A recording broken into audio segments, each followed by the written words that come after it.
I was the son of the wealthiest man in Capital City. Now that I was pushing 28 and still single, my mom finally lost her patience. She gave me an ultimatum: go on a blind date or she'd disown me. On my way to the date, I passed by a luxury boutique and spotted a watch that immediately caught my eye. I was just about to pay for it when, out of nowhere, a man barged in from behind and slapped a black card down on the counter. "I'll take this watch. Wrap it up for me," he said. I stayed calm and said politely, "Sir, I saw this watch first." However, he just scoffed and snapped back, full of arrogance. "A broke nobody like you can look but not afford it. Get lost. I'm the assistant to Ms. Jackson, the CEO of Jackson Group. In this city, if I want something, no one will fight me for it." "Ms. Jackson? Isn't that the exact woman I was supposed to be meeting for the blind date?" Without another word, I pulled out my phone and dialed her number. "Selena," I said calmly, "do you know your assistant is out here throwing your name around to bully people?" My mom had been singing Selena Jackson's praises nonstop, and I figured this was the perfect chance to see just how she handled things. If even her assistant could act so arrogantly in public, and she didn't do anything about it, that would only bring trouble down the road. However, her cold, dismissive voice came through the phone. "How I manage my assistant is none of your business. You're meddling too much." Before I could say anything else, she hung up. As the saying goes, birds of a feather flock together. No wonder her assistant was so unabashed. His boss clearly enabled it. Across from me, the guy, Leo Woodolph, was already laughing like he'd won the lottery. "What a joke. Just look at yourself, all broke and pathetic, and you actually think you can cozy up to our CEO, Ms. Jackson?" I usually kept a low profile. I dressed simply, but that didn't mean I would just let someone walk all over me. "Judging people by appearances is the dumbest thing you could do," I said calmly. "I'd suggest you watch your mouth, or you're going to regret it." However, I wasn't about to waste any more words on a clown like him. I reached into my bag, pulled out a card, and handed it to the sales associate for her to ring up the watch for me. The associate looked at my card, then at Leo, clearly hesitant. She froze, not knowing what to do. Leo just laughed louder. "You low-life piece of trash. Are you still trying to act like you're somebody? This entire mall belongs to the Jacksons.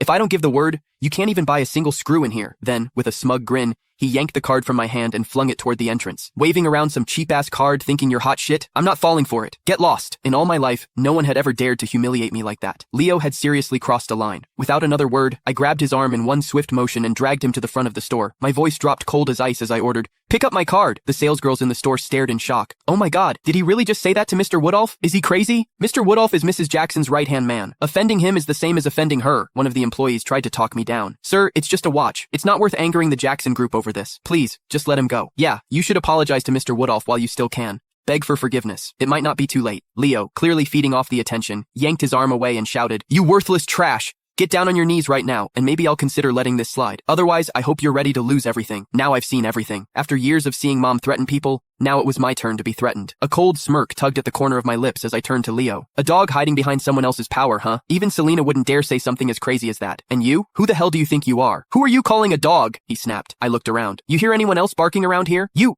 bastard!" Furious, Leo clenched his fist and threw a punch at me. I stepped back effortlessly, dodging him completely. He missed and slammed face first onto the floor. Wow, Leo. Click the link in my bio to get the full story for free.